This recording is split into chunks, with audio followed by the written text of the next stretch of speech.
friends, first of all, can I thank Lorna and the party staff for the professional way this leadership process has been run at such short notice, enabling the Scottish National Party to get back on the front foot so quickly. A year ago, well, even a week ago, I didn't think that my future would involve standing here accepting the leadership of the Scottish National Party.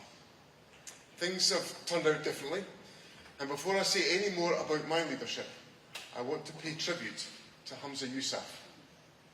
He has conducted himself throughout the last year with grace and with dignity in some acutely difficult circumstances. In particular, his moral leadership on the issue of Gaza has been a light in these dark times. Our party must continue and will continue to be a light. We must continue to illuminate hope, fight for international justice, and be willing to stand up for what we believe to be correct. That is what Humza Yousaf did. I know that Humza will continue to make a substantial contribution to the public life of Scotland, and I want to thank him for all that he has done as our party leader and as our First Minister.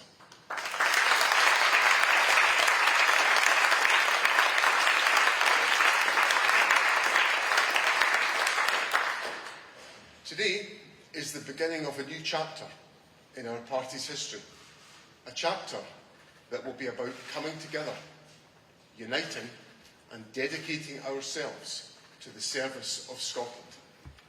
I want to express my heartfelt thanks to the many party members, the many elected members at Westminster and at Holyrood, and in our council chambers around the country for their encouragement for me to stand for the party leadership. My decision to stand for the leadership is not born out of long-held ambition, but rather a profound sense of duty to my party and to my country. Now, I know there's some controversy that I'm the only candidate to stand for the leadership.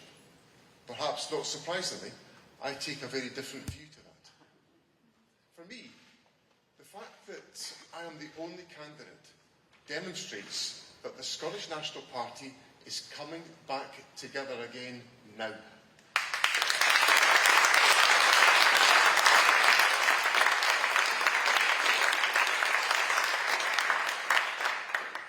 I promised that I would create an inclusive and unified team, and I will do that.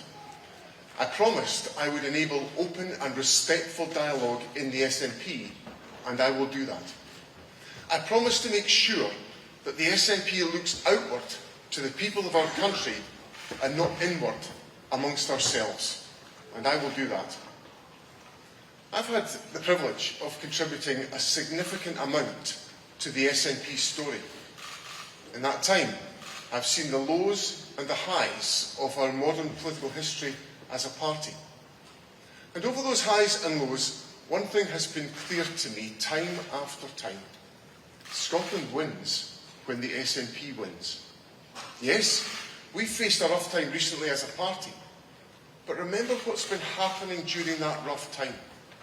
The Scottish Child Payment is lifting 100,000 children out of poverty. Free university tuition opens a better future to record numbers of young people from poorer backgrounds.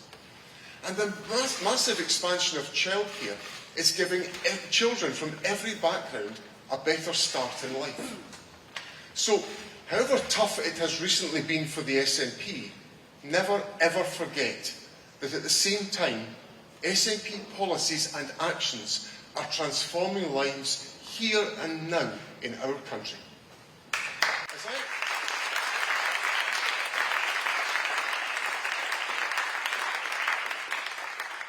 As I begin my leadership of the party I love, I want to speak not just to everyone here at this SNP gathering. I want to speak to each and every person in this country.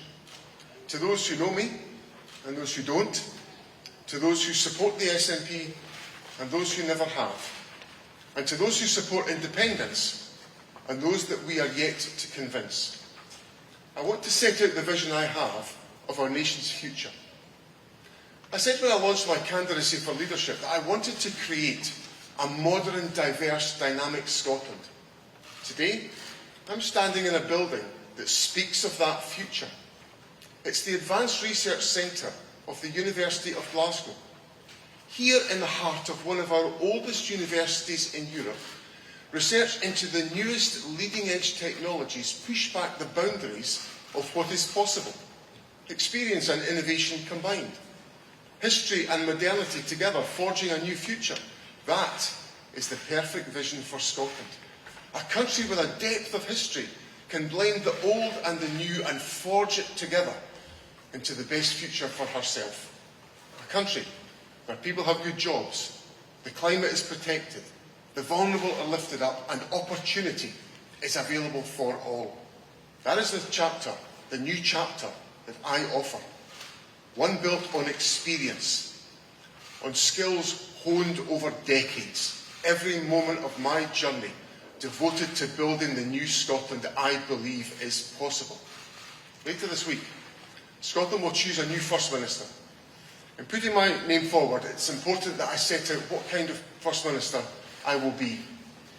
I spoke last week about unifying our party and about what we can do for Scotland together.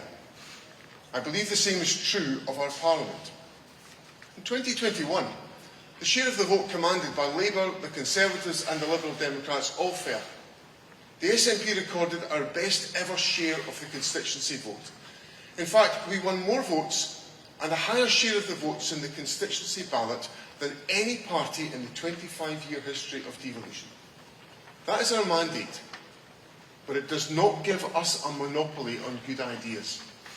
It means that we have the right, in fact we have the duty, to form the government. But it does not mean that we can stop listening to people and voices outside our party. The polarisation of politics does not serve our country well. Too often, too many people are too busy fighting to win battles when we should be seeking solutions to problems. That is what I pledge I will seek to do. I will reach out to everyone willing to join with us in good faith and seek compromises that serve our nation well. That does not mean that debate will end, far from it. But it does mean that should I be elected, I will first seek common ground, to join together in coalitions of the willing and solve the problems that our country faces. We need to stop shouting at each other and talk to each other. More than that, actually, we need to listen. And as First Minister, I will do exactly that. But friends, I believe recent events show that this approach works. Last week, I met with Kate Forbes. We came together and discussed the shared ambitions we have for our country and how best we can go forward. I welcome Kate's support for my leadership. And over the weekend, I reached out to my party colleague Graham McCormick. He wanted to stand for election so he could be heard. So I listened and assured him that the views of party members up and down the country will be properly listened to.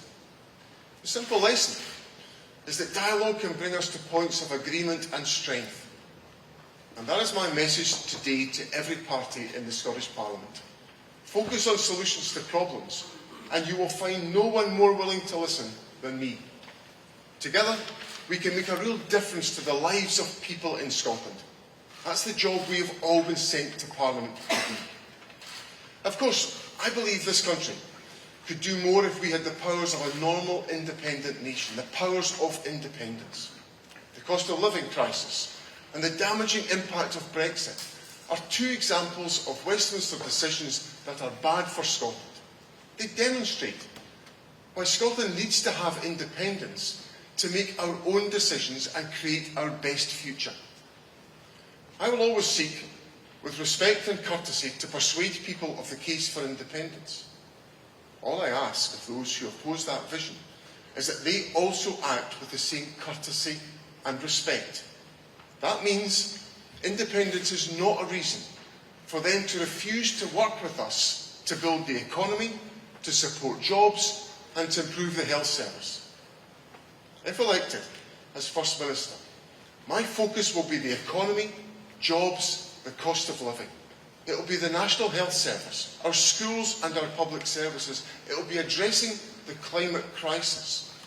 So to everyone in every party, to every MSP, to every MP, in fact to everyone in our great country, I say this: join me. Don't let our disagreements dominate.